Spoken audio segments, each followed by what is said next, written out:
Depuis toutes ces années à sillonner la France au volant de ma petite Micheline, s'il y a une chose dont je suis certaine, c'est qu'il n'existe pas de bonne recette sans bons produits. Alors quoi de mieux que de profiter de ce que nous offre la nature? Produire ses propres légumes, son huile, son vin, ses céréales, ses volailles, bref, de quoi cuisiner tout ce qui fait la richesse de notre patrimoine gastronomique.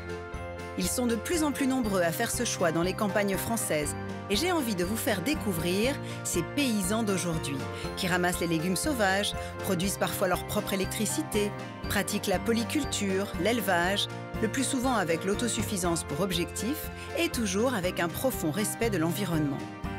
Dans cette nouvelle formule, qu'ils soient agriculteurs de père en fils ou néo-paysans autodidactes, nos hôtes nous ouvrent leur table, où le goût et la qualité priment. De la fourche à l'assiette, les carnets de Julie posent leurs valises dans ces petits écosystèmes, au cœur de terroirs redynamisés, pour cuisiner ensemble à la table de ces paysans d'aujourd'hui.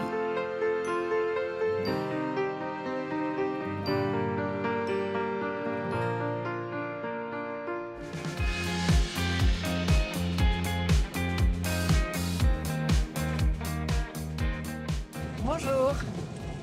Ce nouvel épisode de nos carnets se propose de vous faire découvrir la vallée de la Vésubie, aux portes du Mercantour, avec pour point d'ancrage le très joli village médiéval d'Utel. C'est ici que Nadine et René ont installé leur ferme il y a plus de 40 ans, épaulés par leur fille Amélie et son mari Hervé. Ils élèvent leurs troupeaux, ils cultivent leurs légumes, ils cueillent les plantes sauvages pour les transformer et les partager avec leurs hôtes de passage. Leur ambition, offrir le meilleur de leur montagne. Ce sont des paysans d'aujourd'hui. Et ça tombe bien parce qu'ils nous invitent à leur table.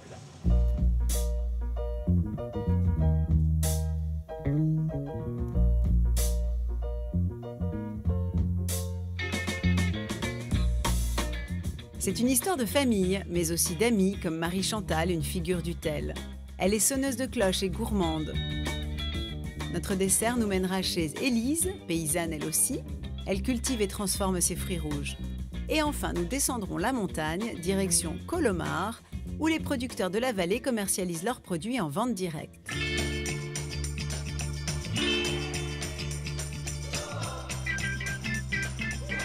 Prenons un peu de hauteur pour commencer notre virée à 1180 mètres d'altitude, au sanctuaire de la Madone, pour un panorama époustouflant. J'y retrouve notre fermier René et ses brebis. Il est accompagné de la bergère du troupeau, Mélanie. J'ai roulé dans la rosée qui rend les bergères jolies. Mais quand j'ai dit qu'avec elle, je voudrais y rouler aussi, elle m'a dit... Bonjour Mélanie. Bonjour. Quel endroit? Oui, C'est le toit du monde ici. c'est le toit du monde. Bonjour René. Bonjour, Dites donc, ça va? il y en a de la brebis, hein? Ouais, Ah ouais, vous faites pas les choses à ouais, moitié. là, elles sont un peu entassées parce qu'elles ont chaud, mais... Ah, voilà, et quand quoi. elles ont chaud, elles s'entassent? Elles s'entassent un peu parce qu'elles se mettent à la tête à l'ombre les unes des autres. Ah, d'accord. Voilà. Vous voulez leur donner du sel? Leur donner du... Ah oui, Oui. je vois du sel. Oh, pourquoi du sel? Ouais, c'est comme nous, pour l'herbe, Ah, parce que sinon leur alimentation est dénuée de sel? c'est déséquilibré hein, s'il n'y a pas de sel. Ah, d'accord. Prenez un peu dans la main et puis on va essayer s'il y en a une qui vient manger un peu. Ah oui, parce que vous le mettez directement Moi, sur je les le mets pierres. directement. Des fois, il y en a qui viennent un peu à la mer, mais bon... Ou alors, venez avec moi, on fait le tour par là. Allez, on fait le tour, discrètement. Ah, pas de loups. Vous en avez des loups ici, Oui, d'ailleurs? oui, si. Trop On en fort. a beaucoup, Ah oui, beaucoup. beaucoup. Depuis 3 ou 4 ans, Ah bon? on a régulièrement des attaques. Oui, oui. Oui, Et régulièrement. comment vous les protégez, alors? Alors, on a des patous. C'est quoi des patous? C'est des chiens de protection des montagnes des Pyrénées. Ils vivent avec le troupeau, quoi. Ils dorment la nuit Et avec. ils les protègent. Ils protègent un petit peu, pas à 100%. Je vais y aller tout doucement. Allez-y. René, il y a un petit cri ou il y a quelque chose? Il y a un cri magique. Le langage des brebis, c'est quoi? Oui, on les appelle comme ça. Mais, Parce que c'est beau. C'est Ouais. magnifique, ce panorama-là. vous les... Bon, bah, je vous rends votre salle, ce sera pour la prochaine fois. En même temps, je peux pas débarquer comme ça de la capitale sans connaître aucune brebis et oui. qu'elle me mange dans la main. Ça marche pas, ça. Hein. Non, Et Mélanie, en quoi consiste ton travail, alors? Bah, le travail du berger, c'est que les brebis, souvent, il faut qu'elles rentrent pleines le soir, belles. Et donc, ça va être tout un Pleine, travail. ça veut dire qu'elles aient bien mangé. c'est Voilà, ça, faut pleine. qu'elles aient bien mangé. On essaye de leur faire des petits parcours gourmands. Là, on va être sur de l'herbe fine, quelque chose qui tient beaucoup plus à la panse. On va se servir aussi des petites gourmandises qu'on va trouver sur le parcours, par exemple les châtaignes ou les gratte-à-cul. Qu'est-ce que c'est les gratte-à-cul? Cynorrhodon. Les cynorhodons. Cynorhodon, Voilà. d'accord. On va s'en servir des fois aussi pour amener les brebis à certains endroits qu'on va vouloir faire manger. Donc en fait, on fait un peu le même métier. Tu fais des parcours gourmands. Voilà. Sauf Les que toi, bergers tu sont, t'adresses aux brebis et moi plutôt aux Exactement. humains. C'est un métier qui doit forcément se faire avec un ou des chiens. Oui, les brebis sentent tout de suite quand il n'y a pas de chien et elles sont plus coquines. Il y a des moments où là, elles sont calmes, mais il y a des fois où il faut avoir un chien pour les retenir, parce que quand elles partent, elles vont vite. Regrouper le Il troupeau. faut des fois les regrouper. Ou pour... Ouais. Non, Parce que là, vous en avez combien? les 300 brebis et Ah un peu ouais, les quand même. agneaux qui vont avec. Tu fais ça depuis combien de temps? Depuis 1 an. Mais elle a l'instinct. Elle réussira dans le métier. Voilà. Elle réussira dans le métier. Bon, mais maintenant, Julie, c'est pas le tout, mais Mélanie, il faut qu'elle aille retourner à ses moutons. Et je crois qu'il y a Nadine qui est un peu plus loin, qui est en train de ramasser de la lavande. Si tu veux aller la rejoindre, Ah oui, avec voilà, plaisir. pour lui avec donner un petit plaisir. coup de main, là. Voilà. Et moi, Je je vais te suis. préparer un bon petit casse-croûte. Ah, bah ça, Hein c'est jamais de refus. Ça, c'est... À tout à l'heure, Voilà. Mélanie. À bientôt. Allez, à tout à l'heure.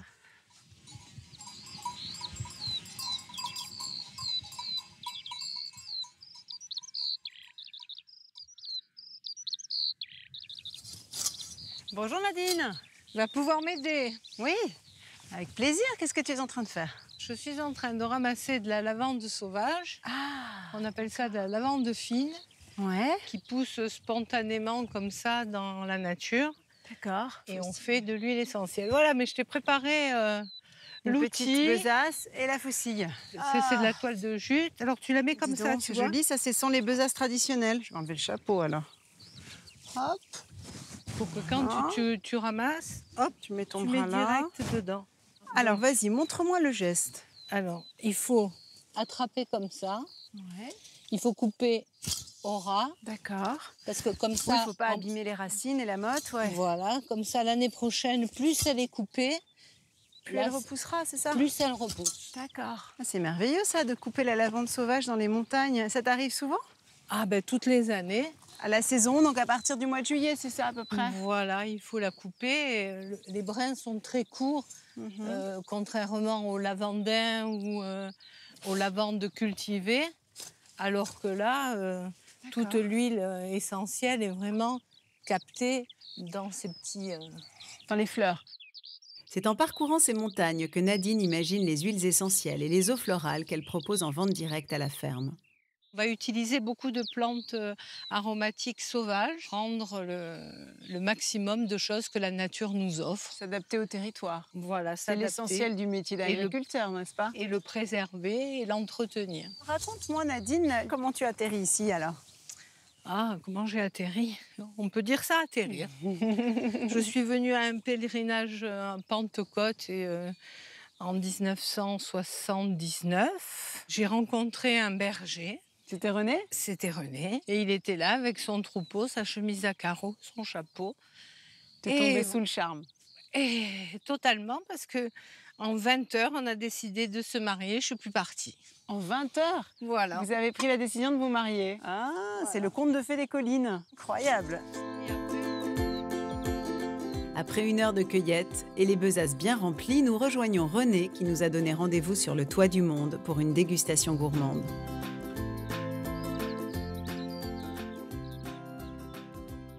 Quel pique-nique! Incroyable! Ça y est, vous avez ramassé toute la lavande ou quoi? Mais Vous voyez dis plus donc. arriver là.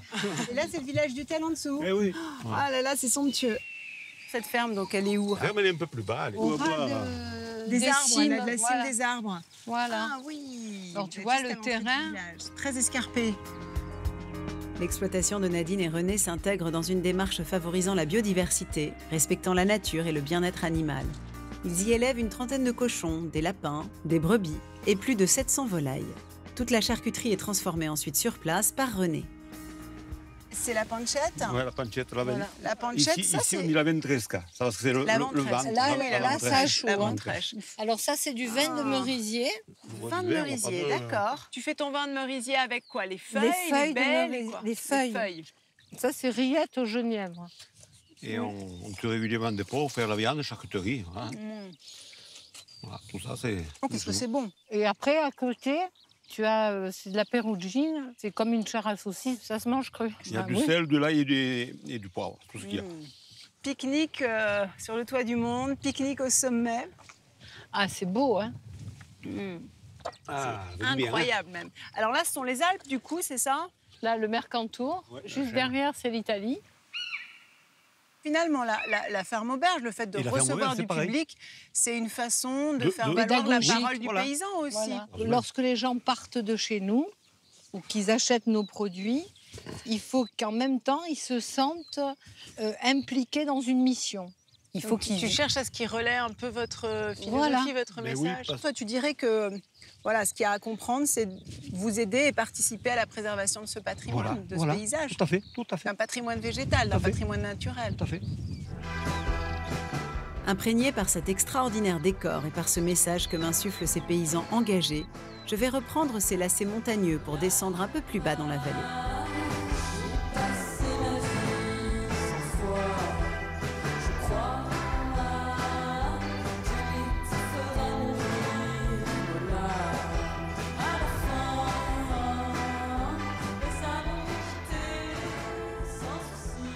Nadine m'a recommandé d'aller visiter l'église du Tel, qui paraît-il vaut le détour, une église d'origine médiévale, et d'y rencontrer son amie Marie-Chantal. Marie-Chantal a un rêve, une passion depuis qu'elle est toute petite, c'est sonner les cloches. Et ça tombe bien puisqu'aujourd'hui elle est officiellement sonneuse des cloches de l'église du Tel. Perché sur une colline à 1200 mètres d'altitude, le village du Tel domine la vallée de la Tinée et celle de la Vésubie.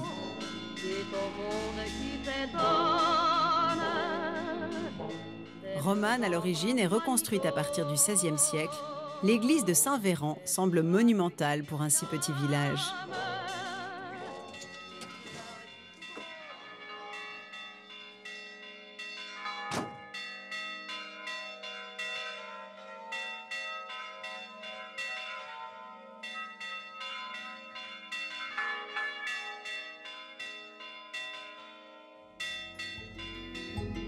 Après une longue grimpée guidée par le son de la musique, je retrouve Marie-Chantal en haut du clocher.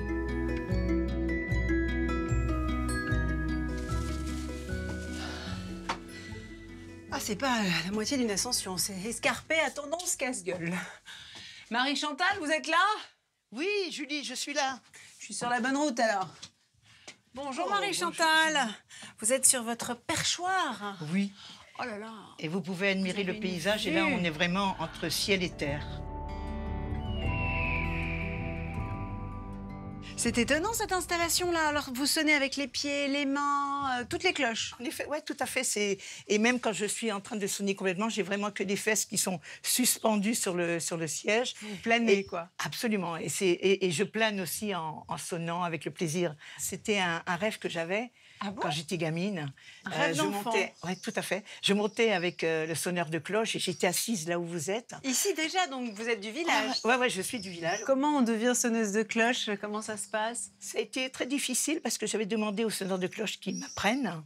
Et comme j'étais une femme, il n'a pas voulu m'apprendre. Ah bon, vraiment? Donc je pense que je dois avoir un peu d'oreille. Et c'est surtout que comme j'étais là et admirative quand j'étais gamine et tout, j'ai dû visualiser la façon dont il tapait. Suivant les régions, il y a énormément de façons de sonner les cloches. Et les gens qui étaient à la campagne, et lorsqu'ils sonnaient le glas, ils savaient si c'était un homme ou une femme, à la façon de sonner. Pour une femme, on commence par 2 coups. Ouais. Et pour un homme, on commence par 3 coups. Il y en a toujours plus pour les hommes. Exactement. Et moi, je suis toujours extrêmement émue quand je sonne parce que d'abord, je suis face à la Madone et je pense à mon père. Oui, rien que d'en parler déjà, ça m'émeut. Et je pense surtout à tous les sonneurs de cloches qui étaient là avant moi. Et vous Voilà. adorez votre métier, ça se voit dans vos yeux. C'est une passion, c'est pas un une métier. passion. Ah oui, pardon. Est-ce que vous voulez que je vous fasse un peu le début de l'Ave Maria? Je vous préviens, moi je suis très sensible des oreilles. Vous m'en voulez pas si je me, Pas du je me tout. cache un peu les oreilles, j'entendrai moi très bien, je pense. Voilà.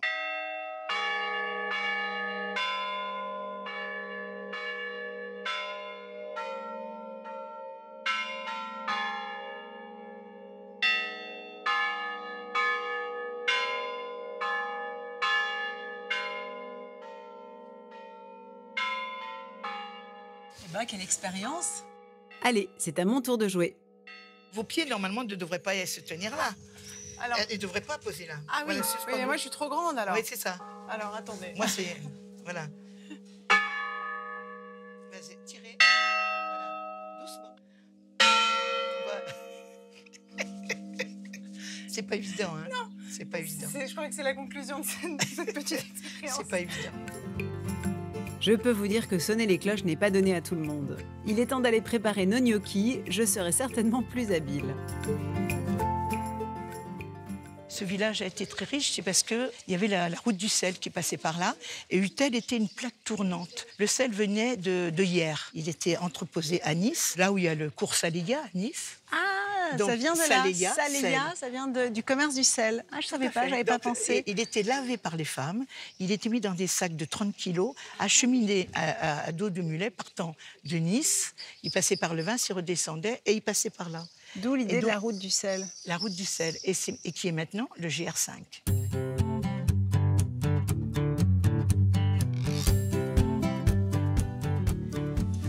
Voilà, on arrive chez Marcel et Christine, qui sont des amis. Oui, c'est une cuisine très ancienne. C'est dans cette cuisine d'antan, cachant de nombreux trésors du passé, qu'il nous faut commencer la corvée de patates. Pour faire les gnocchis de pommes de terre, il faut des pommes de terre plutôt à chair farineuse, à chair Moi, ferme. je prends plutôt à chair ferme. Une fois celles-ci épluchées, nous les rinçons et les coupons en gros dés pour les plonger dans une casserole d'eau froide et salée. Hop, voilà. Elles vont cuire une quinzaine de minutes. La chair doit rester un peu ferme et pas trop friable. Que fait-on pendant ce temps-là alors? Alors, pendant ce temps-là, on va faire le beurre de sauge. Le beurre, Le beurre et de là, sauge. la sauge également. Voilà, ça, c'est du beurre de baratte.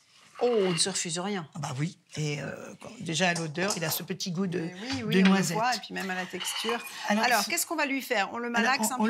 on va le malaxer, on en Vous met un l'avez peu. laissé à température ambiante, c'est ça? Absolument. Je mets tout? Oui, Allez, hop. Donc l'idée, c'est de malaxer le beurre avec la sauge. absolument. Pour que vraiment le beurre prenne le goût de la sauge, l'idéal, c'est de faire ça la veille ou l'avant-veille. Et on peut même utiliser d'ailleurs, dans ce cas, des feuilles de sauge séchées. Hein. Nous réservons le beurre pour qu'il s'imprègne de l'arôme de la sauge et sortons les pommes de terre de l'eau pour les passer au moulin. L'astuce est de les garder encore un peu chaudes. Elles absorberont ainsi mieux la farine. Vous le faites au-dessus de la farine directement, pas dans Oui. un récipient. Non. Enfin, moi c'est mon père qui m'a appris à faire Ah, ça. mais c'est très bien. Donc je les faisais comme Eh comme ben, il ils m'a doivent appris. être hein. excellents. Voilà. Si c'est les gnocchis de papa.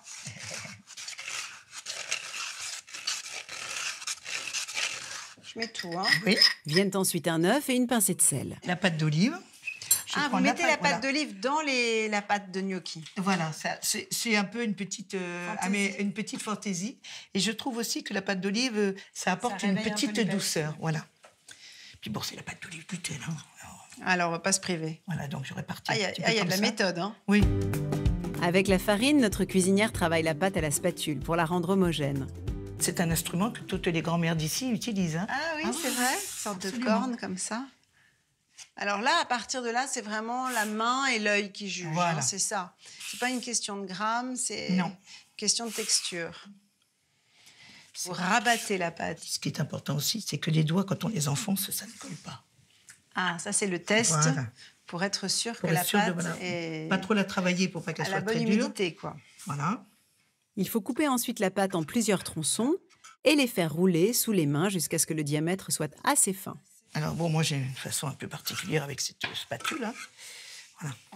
Donc, il y a du métier, hein. Ouais. Surtout j'adore les gnocchis. Donc, quand on adore quelque chose, on fait ça avec amour. Ça, c'est vrai. Ah oui! Oh là là là là! Les temps modernes du gnocchi. Voilà. Vous voulez faire? Oui, la barre est mise très haut. Non. Non. Un peu quand même. Alors attendez, moi je suis pas du tout aussi expérimentée que Vous vous. réfléchissez pas, vous coupez. Vous les envoyez balader. Un peu loin. Non, mais voilà, vous les avez envoyés balader. Ça va, vous débrouillez bien. Bah, on prend confiance, mais après je crois que je fais des calibres un peu différents quand même. Non, mais c'est bien, Non. justement. Une fois les gnocchis façonnés, nous les immergeons dans l'eau bouillante et déposons le beurre dans la poêle en faisant infuser les feuilles de sauge.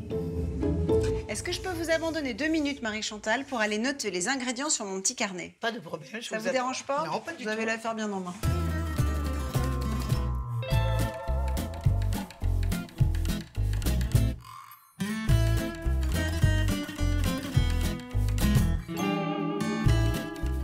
Pour les gnocchis de Marie-Chantal, il vous faut 1 kg de pommes de terre à chair ferme, 250 g de farine, un œuf, 50 g de pâte d'olive, 20 feuilles de sauge et 200 g de beurre.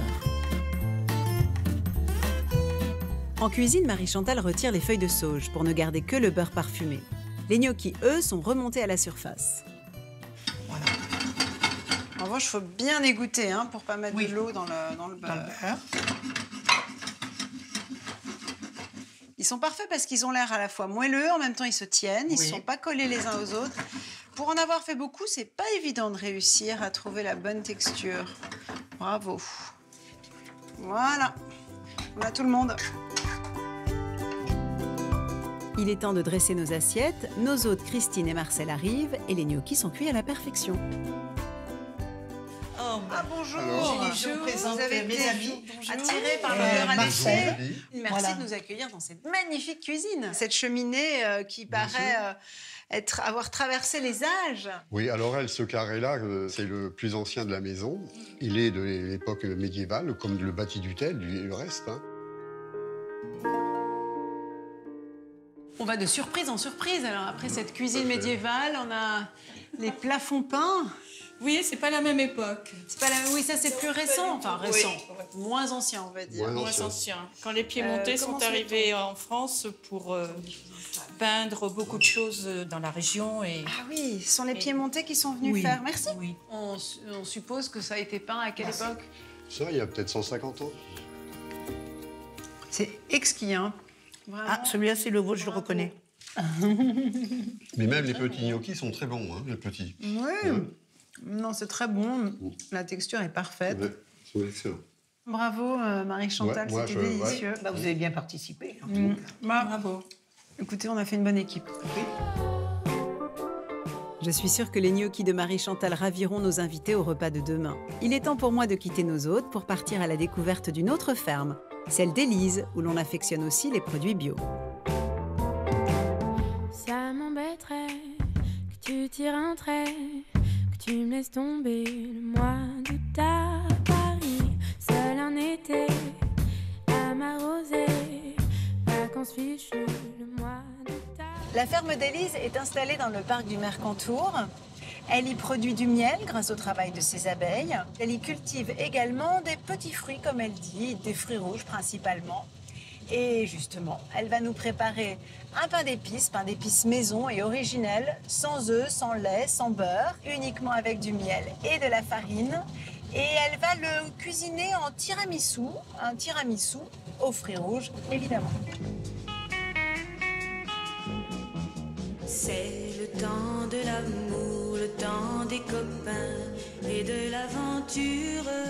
C'est sur la commune de Belvédère qu'Élise a posé ses valises il y a une quinzaine d'années. Elle partage son temps avec son compagnon entre les abeilles et les fruits cultivés en bio sur plus de 2 hectares. Elle transforme les produits à la ferme, qu'ils vendent ensuite sur les marchés ou en épicerie fine. Élise aime cuisiner avec sa fille Luna pour lui transmettre les secrets des recettes de famille. Alors Luna, il nous faut framboises, fraises, groseilles, cassis et pain d'épices. Groseille et cassis, on a déjà un lot. D'accord. C'est bon Luna, on y va? Direction la cuisine, dans cette ancienne bergerie, Élise transforme ses fruits rouges en toutes sortes de confiseries alléchantes, confitures, sorbets, sirops et pâtes de fruits, et encore bien d'autres choses. Elle est bien. Bon, tu m'aides? On fait un pain d'épices et un tiramisu? Allez, tu fais chauffer de l'eau? Alors, on va mettre des épices. Pour son pain d'épices, Élise utilise 1 kg de miel de la ferme. Elle y ajoute 6 cuillerées d'un mélange d'épices, de vanille, de cannelle et de cardamome, entre autres, associé à 50 g de bicarbonate de soude qu'elle allonge avec 1 litre d'eau chaude. C'est bon? On met sur le rebond? Quand le mélange est bien homogène, Élise y ajoute 500 g de farine de seigle et la même quantité de farine blanche. 194. Attends, j'aime pas quand il n'y a pas de pile. Là, Ah, voilà, pile. allez, vas-y. Voilà, c'est parti pour 5 minutes à peu près. Luna et Élise préparent ensuite les barquettes de pain d'épices. On a plusieurs miels. Le miel de montagne, c'est acacia tilleul châtaignier. Donc ça, c'est vraiment le miel qu'on récolte à partir du printemps habituellement jusqu'à la fin d'été. Ensuite, on a le miel de la lavande qui vient où on va sur le plateau de Valençol. Ensuite, on a des miels toutes fleurs de Provence ou miel de thym. Donc on transhume les ruches sur le plateau de Cossol. Et voilà, la lavande, son papa en a ramené hier. Je fais une brûlée, les jambes. Le pain d'épices demande une cuisson lente, à 150 degrés pendant 1 heure. Donc, on va se mettre au tiramisu, mademoiselle. On va égrener les groseilles. Tu vas nous faire ça. Et les fraises. Et tu vas préparer les fraises aussi. Très gourmande, Luna coupe les fraises quand elle ne les mange pas. Poubelle recyclable. Je vais séparer les jaunes des blancs. Ici, on mange du bio ou du local. Donc, c'est des œufs fermiers de collègues. Élise monte les blancs en neige auxquels elle ajoute 20 g de sucre. Il en faut ensuite 50 g pour les jaunes qu'elle blanchit. Pour savoir comment ils sont. Ils sont beaux? Bah oui, ils sont beaux, sauf que le haut, il manque un peu de couleur. Le tiramisu classique, c'est plutôt des boudoirs. Donc, on a fait l'expérience avec Luna. On est assez fort en boudoir. Mais intégrer le pain d'épices, ça se marie bien aussi avec les fruits rouges. Nos pâtissières battent le mascarpone et y glissent de la confiture. Ouais, 2 grosses cuillères de confiture. Ça, c'est petit, non? C'est bien, une deuxième, et puis on va voir si on n'en met pas une troisième. J'incorpore un petit peu de confiture de framboise qu'on fait sur l'exploitation. Celle-ci, c'est une confiture de framboise sans pépins. Elles incorporent ensuite l'appareil au jaune d'œuf, puis les blancs. Le blanc d'œuf, ça va être... c'est un peu le principe d'une mousse. C'est vrai que c'est plus léger, c'est aéré. Il faut pas casser les blancs, parce que sinon, c'est pas bon. Là, moi, la pâte, c'est presque tout mélangé. Passons au pain d'épices. Élise découpe des petits cubes que sa fille trempe dans un sirop de framboise dilué avec un peu d'eau. Le pain d'épices constitue la première couche. Le montage du tiramisu peut alors commencer. Le fait de mettre des groseilles, cassis, ça va faire un petit côté acidulé avec la framboise. Il y a la douceur de la fraise aussi. Ça va être assez équilibré, je pense. Le côté épicé avec les fruits rouges, c'est agréable. Alors, je cuisine très souvent. C'est moi qui cuisine le plus le dessert. Luna m'aide beaucoup, c'est sûr. Ma mère m'a toujours appris à cuisiner et donc j'essaye de passer le relais. Élise dispose une couche de mascarpone sur laquelle elle pose du pain d'épices et les fruits, puis elle répète l'opération. Là, en fruits, on devrait être pas mal. Cerise ou plutôt fraise sur le gâteau, Luna s'occupe de la décoration. C'est trop beau. Faut vraiment le mettre au frais, il y a de l'œuf et du mascarpone. Donc c'est assez sensible. Et moi, je peux finir les fraises. Et toi, tu peux finir les fraises. Une nuit dans le réfrigérateur donnera un peu plus de corps à notre tiramisu, que l'on dégustera demain lors de notre repas. C'est sur cet enthousiasmant dessert que se termine notre journée.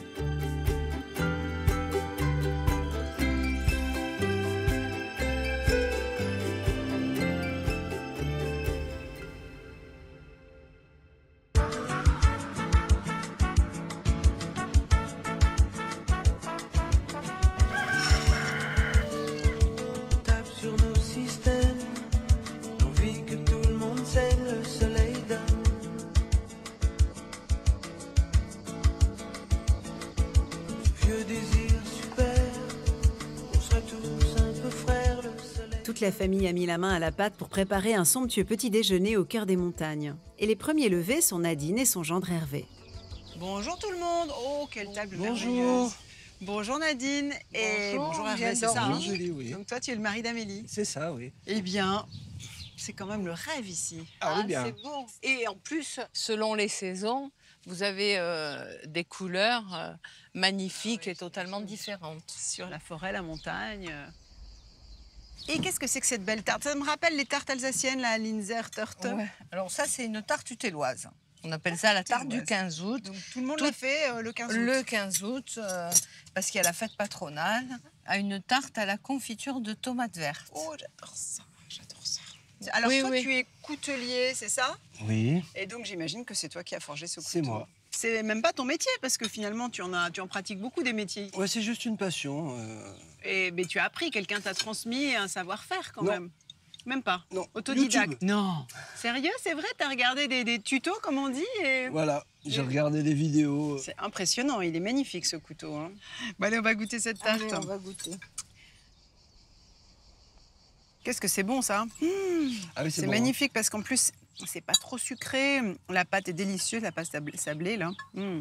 Et alors par ailleurs, qu'est-ce que vous proposez dans cette ferme? Ce sont quoi vos Alors, ce confitures, sont vos gelées? il y a gelée de roses centifolia. Donc, ce qu'on a, on ramasse les roses centifolia pour faire du sirop et pour faire de la gelée. Et est-ce qu'elle est cultivée ou est-ce qu'elle est... Elle est cultivée, C'est d'accord. une rose ancienne. Ça, c'est Confit gelée de de verveine. verveine. Donne-moi ça, je vais goûter Voilà, tout de donc suite. ça, c'est pour ça doit être sucrer, sérieux. si on veut sucrer le... Et ça, on peut faire directement avec l'eau chaude, la tisane Mais avec. oui, finalement, tu peux faire absolument. Et après, on, je a vais des même en mélanges, on rajouter fait dans- des mélanges avec, en fleurs sèches avec la stevia dedans, directement le sucre. Il n'y a plus qu'à mettre l'eau chaude et c'est déjà prêt. Moi, j'aimerais bien rencontrer Amélie quand même, d'abord pour la féliciter pour cette délicieuse tarte, et puis parce que j'ai compris que c'était aussi un des personnages Ah oui. incontournables de la maison. Elle est au potager, en train de ramasser les légumes pour qu'on puisse faire le tien après, Ah à bah, je base comptais y aller. de courgettes et tout. Avec Voilà. plaisir.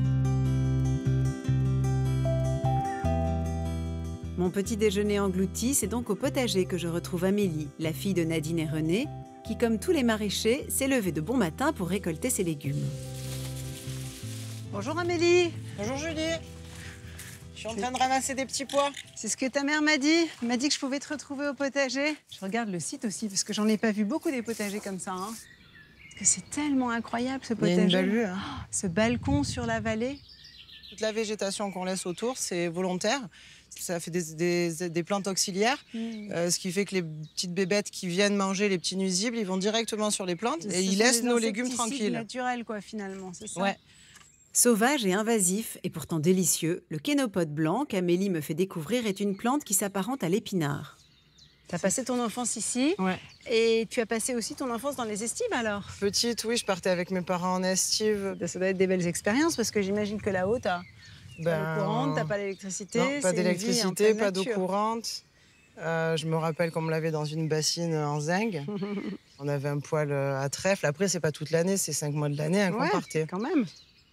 Et là, tu as un petit peu de mesclin, c'est ça, ici? Ouais, pour la salade, ben, on va en ramasser aussi. Allez, chiche.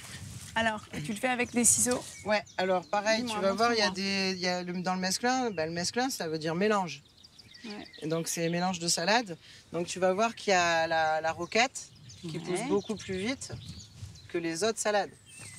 Ça, c'est la roquette qui est montée en fleurs. Voilà. D'ailleurs, tu peux goûter une fleur, Ah ouais? si tu veux. Ça a bien le goût. On en met sur les salades et ça parfume.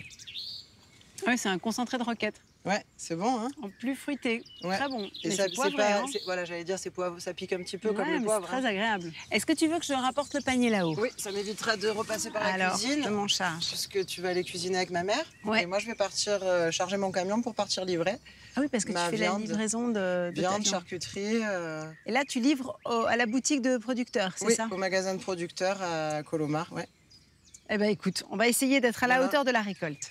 Ouais, cuisinez bien. Merci Amélie. À tout à l'heure. À tout à l'heure.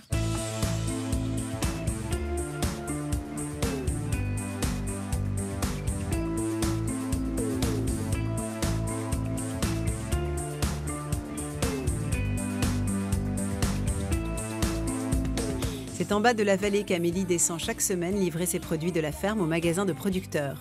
Celui-ci est géré sous la forme d'une association d'intérêt agricole qui regroupe 13 producteurs et 8 artisans. Salut les filles. Livraison de viande, oui. Hop. Tu nous emmènes? Du poulet, de la pintade, du porc, des saucisses. Tiens, les perugines. Ouais, ça part bien en ce moment. Le magasin propose toutes sortes de délices locaux, des fruits et des légumes, du fromage, du vin. Et justement, la vigneronne Luz arrive à son tour avec ses cuvées. Depuis 30 ans, sur la colline de Saint-Janet, avec son époux, elle assemble les cépages pour composer des vins fins, élégants et typés. Le bon vin de Saint-Janet. On a un banquet à la ferme cet après-midi, ça tombe très bien. Ah, super. Donc, pour mettre en valeur tout ça. Ouais, au repas, si vous pouvez nous conseiller. Je pense que ce serait parfait notre rouge des gardes. Notre rouge des gardes, c'est 6 cépages différents. C'est 4 ans de barrique. Voilà, donc c'est un vin de réserve très bien structuré. C'est un vin de garde, un vin de prestige. Voilà, il est plus arrondi à niveau des tanins et il est très agréable. Ça reste en bouche, ça tapisse bien. Mais ça très va bien. très bien avec une viande. On mange tout ça? Parfait. Ben moi, je vais vous laisser parce qu'il faut aller finir de préparer le repas. Bon repas. Ouais, merci bien. Et Héloïse, tu mets ça sur la note? Ouais, ça marche. Merci. Au revoir. Ciao, à plus.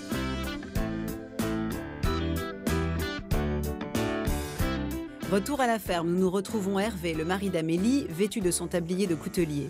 Il façonne, forge, assemble à la main les aciers pour créer des couteaux uniques et de qualité. Un métier qu'il a appris sur le tard. J'ai commencé avec casse-clé une journée agricole au village. J'ai commencé à faire des petits personnages. Et puis après, je fait quelques lames de couteau. Et après, j'ai vu une vidéo sur le Damas, l'acier de Damas. Et là, je suis tombé amoureux. Et je me suis lancé à fond là-dedans. Une véritable passion qui fait de lui un spécialiste du Damas, une technique qui proviendrait des lames forgées dans la ville syrienne, rapportée en Europe à l'époque des croisades. Ces lames damassées sont un alliage d'acier assemblé par couches, qu'Hervé martèle et fait chauffer dans une forge à gaz. On va torsader l'acier.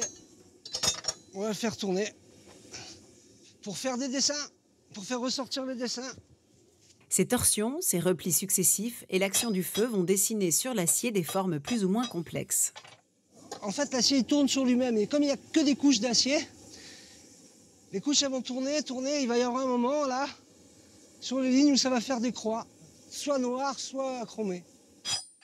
Simultanément, notre coutelier est sur le point de finir un couteau qu'il a réalisé tout en acier. Là, j'étire mon manche, je veux faire un manche tout acier, un peu recourbé comme ça. Un manche dans la masse.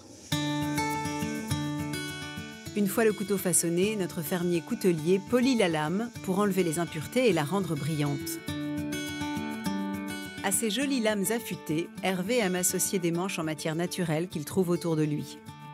Alors ça pousse dans les châtaigniers, c'est une excroissance qui est aux racines. Et ça donne ça, on appelle ça de la loupe. Ça, c'est du tibia d'âne. Après 3-4 jours de travail, c'est l'ultime étape du Damas. Ce procédé de fabrication laisse une place au mystère de la métallurgie. Je trempe la lame pour révéler l'acier dans du peroxyde de fer et de l'acide chlorhydrique. On a les dessins qui sont en train de sortir. Voilà, là c'est l'étape que je préfère, la révélation. Mais à quoi serviraient ces splendides couteaux sans cuisine? Je vous le demande. Alors retrouvons Nadine pour notre dernière recette. Oula, attention, attention, ça embroche. Ça embroche, mais... Ça embroche. C'est dur. C'est difficile. Là c'est quoi? C'est du... C'est une épaule d'agneau roulée à la fleur de thym, désossée. Oh, magnifique. Voilà. Par contre, tiens, tu peux peut-être... bien sûr. Voilà. Tu es allée au jardin? Je suis allée au jardin, j'ai rencontré Amélie qui m'a confié quelques légumes. Attention à ta main. J'aurais pas fait gladiateur. Hein. Je te rassure, moi non plus. Ça y est. Voilà, parfait. Pour plus de saveur, Nadine fait mariner la viande la veille. Voilà, on est bon. Nous installons la broche, il faut maintenant compter une bonne heure de cuisson. Est-ce que c'est un tian finalement? C'est un plat. Donc en ça terre. ressemble à ça, sauf qu'il est en terre cuite quoi. En terre, voilà. D'accord, il n'est pas vernissé. Alors, allons-y. Comment je coupe ça? Alors tu vas couper en petits dés, je vais te montrer.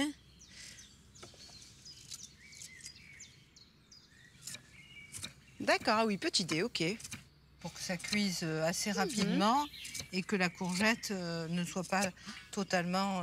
on va mettre un peu d'huile d'olive. Et tu les fais revenir là-dedans, c'est ça? Voilà. D'accord. Un peu de tien. Alors l'huile d'olive, vous la prenez où? Parce que vous avez des oliviers autour? On a une trentaine d'oliviers. Ah, donc ici, c'est la c'est un vôtre. pays d'oliviers. Ben C'est oui. la dernière commune en AOC. Après, tu n'en as plus. La commune d'Utel clôture l'AOC de Nice. Mais elle en fait partie quand même. Mais elle en fait partie. D'accord. Donc c'est votre huile d'olive. Voilà. Je prends le relais de Nadine qui se lance dans la taille des oignons cébettes et oignons blancs. Elle garde la partie verte des cébettes. Ici, on utilise tout. C'est la philosophie de la maison. Et Nadine, est-ce que tu m'as entendu hier sonner les cloches avec Marie-Chantal? Oui, oui. Ben, d'ici, tu sais, on entend tout. On Bah, voit même j'imagine. le clocher. Vous avez dû vous demander ce qui se passait là-bas. On voit était déchaînés. l'intérieur, là. Tu vois. Ouais, je le vois. Voilà. Je le vois bien. Ben, je crois que là, c'est bon. Nous versons ensuite les courgettes dans la cocotte pour les faire sauter et les saupoudrons d'un peu de sel. Et ça, c'est donc ton épeautre qu'on va égoutter. Tu l'as fait tremper. Voilà, C'est l'enveloppe. nécessaire? Ben, c'est mieux parce que, enfin, pour moi, je trouve que tu as besoin de le faire cuire beaucoup moins. Et tu vois, l'enveloppe touche, regarde. La cuisson sera plus facile. Tu vois, regarde. Je comprends, c'est tendu Alors déjà. Alors que si tu Comme un prends, légume sec, quoi. Regarde. Ah oui, c'est Voilà. très dur. C'est très dur. Oui, parce que l'épeautre est encore dans son enveloppe, contrairement au blé. Ah voilà. Donc, c'est pour Donc, ça c'est- aussi qu'il apporte beaucoup plus de nutriments, mais il est plus long à cuire. Donc là, tu vas garder le... Ça va raccourcir la cuisson. Voilà. D'autant plus que la cuisson doit se faire en même temps que les courgettes, donc Voilà. c'est Moi, je indispensable de trouve le faire que tremper. Il va garder quand même ce croquant, D'accord. vu que tu le fais moins cuire. Tu vas, quand on va le manger, on va sentir quand même un petit peu... Enfin, moi, je trouve que... J'ai trouvé que c'était meilleur. On pourrait presque le manger cru, maintenant qu'il est trempé. Moi, je m'en sers aussi pour faire... des taboulés. Voilà. Et qui dit cuisine en plein air, dit égouttage de notre épeautre improvisée. Alors là, tu coupes l'ail maintenant, c'est ça? Je coupe l'ail. Tu en veux plus? Encore peut-être un peu. Mais j'aurais dû... je prends ça parce que ça, c'est pas pratique. Ah, ce bel objet, cette Voilà. berceuse, c'est comme ça? Comment vous l'appelez, vous? Nous, on l'appelle la manare. La manare. Voilà. Et ça, c'est toujours Hervé qui l'a fabriqué. Oui, c'est Hervé. Alors, attention à tes doigts, parce que là... Voilà. Tiens, vas-y. J'y vais. Ça sent bon. Pendant que je m'essaye à la manare, Nadine me cueille quelques branches de persil. Elle est directe du producteur au consommateur. Ah là, oui, hein. ça, kilomètre zéro. Et sans. Regarde. Alors, on va la rajouter pour faire une petite persillade, du coup. Voilà, ça va faire... J'adore cet objet, hein. C'est Ah, merveilleux, c'est ça. beau, hein. Ah ouais. Nous réservons la persillade pour la servir au dernier moment sur le tian. Puis j'intègre les oignons. Alors, qu'est-ce que je rajoute maintenant? L'épeautre? Voilà, On y tu vas va faire des petits tas. C'est une petite poignée pour chacun. Voilà, 5. Magnifique. Nous arrosons notre mélange d'environ une demi-bouteille de lait que l'épeautre va absorber comme pour un risotto. Bon, écoute, là, Voilà, on va tu le vois, ça laisser mijote. mijoter. Voilà. Combien de temps à peu près? Une dizaine de minutes. Ah oui, je c'est pense. court. Hein. Et voilà. Le temps pour moi d'aller écrire cette recette au soleil.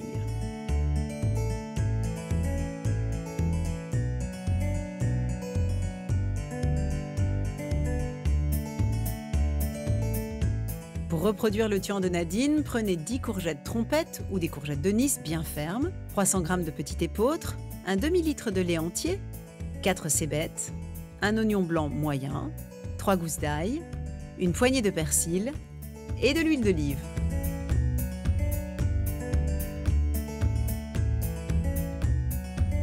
L'agneau a l'air de rôtir comme il faut. 65 degrés à cœur sont nécessaires pour cette cuisson. Et nous ajoutons un peu de thym sur les braises pour la note provençale. Au fond, voilà, fais gaffe de ne pas te brûler.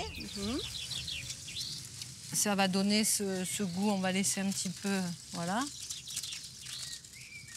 C'est chaud. On laisse cette belle flambée voilà, qui va suivant son donner cours. qui va donner ce parfum. Et nous, pendant ce temps, on va aller ramasser des tulbagia, des fleurs qu'on va mettre dans la salade. Alors, tu vois, là, c'est le petit jardin où on a des fleurs. Et là, tu as la tulbagia que tu vas qui ressemble un peu à de la gapante. Tu vas ramasser et puis tu vas la goûter, tu verras. D'accord. Goûte.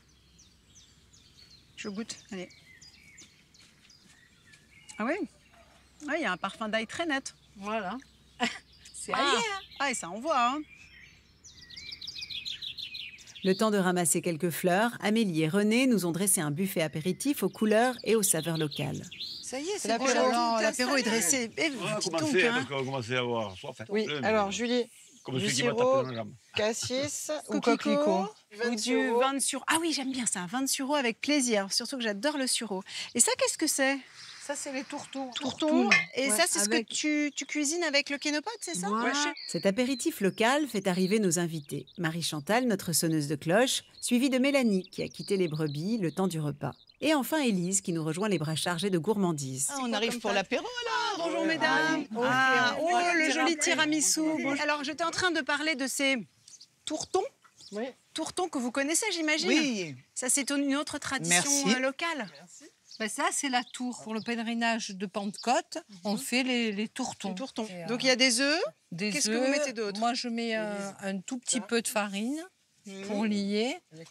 Ben, tu peux les faire à la blette, tu peux les faire Des petites aux omelettes, quoi. épinards. Le tout, c'est que ça cuise pas beaucoup et on les garde. voilà. Allez, Chin. Parce que moi, j'ai soif, hein, je vous le dis. Hein. Allez, Merci Chin votre Chin, accueil. cette merveilleuse journée. Ouais, et à cet endroit exceptionnel quand même. Hein. Faut pas le dire trop fort parce qu'après vous allez être envahis. Hein. Nous prolongeons les mises en bouche avec du fromage de chèvre et de la tome de vache qu'Amélie a assorti au confit de sauge et de romarin. Et Hervé, qu'est-ce que tu fais là-bas dans tes bidons? Je vous amène l'essence de lavande. Ah, c'est qui vient de l'alambic sortir ça. de l'alambic. D'accord. Est-ce que vous distillez vous-même? Oui. Et ça, c'est l'essence de la lavande sauvage que nous avons cueillie? Voilà. De toute façon, c'est puissant. C'est puissant. Ah, c'est puissant. Ouf. Et cette huile essentielle, alors, elle a quelle vertu? Elle sert à quoi? Elle peut servir aux brebis aussi, hein, pour les Ah oui, cordons, c'est vrai, pour les soigner, les protéger. Désinfectant, c'est antispasmodique. Antiseptique, j'imagine. Antiseptique pour les maux de tête aussi. Ah bon? Mais pour les maux de tête, tu fais quoi? Tu les mets sur, la mets sur les Sur tempes? les tempes. Ah oui. C'est sur les tempes. Les insomnies. Une goutte sur un petit les linge oreillers, et le ouais. mettre en dessous l'oreiller. Et l'huile essentielle, c'est Répulsif pour très les apaisant. insectes aussi, sur les animaux. Nous poursuivons nos festivités un peu plus haut sur la terrasse bucolique de la ferme auberge. Quelle jolie table! Ah, et puis à l'ombre. Enfin, à l'ombre. À la fraîcheur. Ah oui, on est bien là, on est très bien. Allez, je vais me mettre là. Il y a les gnocchis qui arrivent. Oui, magnifique. Bien chaud. Oh, que c'est joli. Ah, c'est servi directement. Avec des petites fleurs en décoration. Fleurs de sauge. Mais merci Marie-Chantal. Est-ce que vous avez bien travaillé là? Ah, t'as vu ça un peu? Ah non, mais quand Marie-Chantal s'est saisie de cette raclette, tout d'un coup, je sais pas, il s'est passé un truc. Ah non, mais on l'a mis sur pile, tu sais. C'était Incroyable. une raclette mitrailleuse. Ah oui, la raclette mitrailleuse. C'est toi qui es mitrailleuse. C'est délicieux. Très, très bon. Et la pâte d'olive sont des olives d'ici aussi, j'imagine? Oui. Est-ce qu'il y a beaucoup de paysans comme vous dans la vallée? Oui, un peu comme sur la partie haute de la vallée, il y a pas Voilà, mal de... sur la partie haute. Nous, ici, on est les derniers des Mohicans. Il n'y a que nous. On doit être une quinzaine à en vivre vraiment, peut-être. Oui. Tu penses que c'est lié à la géographie et à Oui, je l'inaccessibilité relative Oui, aujourd'hui, oui, mais oui. de l'endroit? Ouais. Faut dire que cultiver comme ça, faut avoir les moyens, puis il faut avoir le savoir-faire aussi. Hein, Cultiver, c'est vraiment étroit. Voilà. Pas d'accès. Et donc, on ne peut pas moderniser particulièrement. On fait beaucoup de choses à la main. Donc, on produit moins, les peut-être de surfaces meilleure sont difficiles qualité, à mais- clôturer. Moi, tous, on a des problèmes ici. Vous avez les rapaces, les sangliers, les loups. Moi, j'ai le chevreuil, les cervidés. Les rapaces, vraiment? Les rapaces, pour la volaille, c'est un oui gros souci. C'est-à-dire, ils viennent voler les volailles? Ah, ils partent avec. Oui. Tout à l'heure, Ils partent là. avec les volailles? Tout à l'heure, là. Ici, là. Ils ont apporté un... Nous, on n'a plus de poules blanches. Puisque Plus de poules blanches? Non, parce que le blanc, ça attire les rapaces. Ouais. Donc, ils les repèrent 2 fois plus vite et ils viennent les attraper. C'est pour ça que moi, je m'habille en noir. On a peur de se faire remarquer. Et ce sont plutôt de jolies couleurs qui arrivent à notre table, celle de la cuisine de Nadine, à laquelle nous allons faire honneur. Amélie, Pardon. petite salade du jardin. Merci. Voilà, je t'en prie. On a ramassé. Et les petites fleurs, c'est quoi? Alors, tulbagia, tulbagia. mauve, pensée et tulbagia blanche et violette. Voilà, qui ont des goûts différents. Avec des goûts différents. Attends, encore un petit peu? Pas trop quand même. Pas Hein. trop parce que c'est pas... ça moi, tu fait sais, rouiller, hein. Ils préfèrent J'ai toujours peur de me transformer en lapin. L'agneau à la broche suit de près la salade printanière de ce repas provençal. Rosé impeccable. Il est super.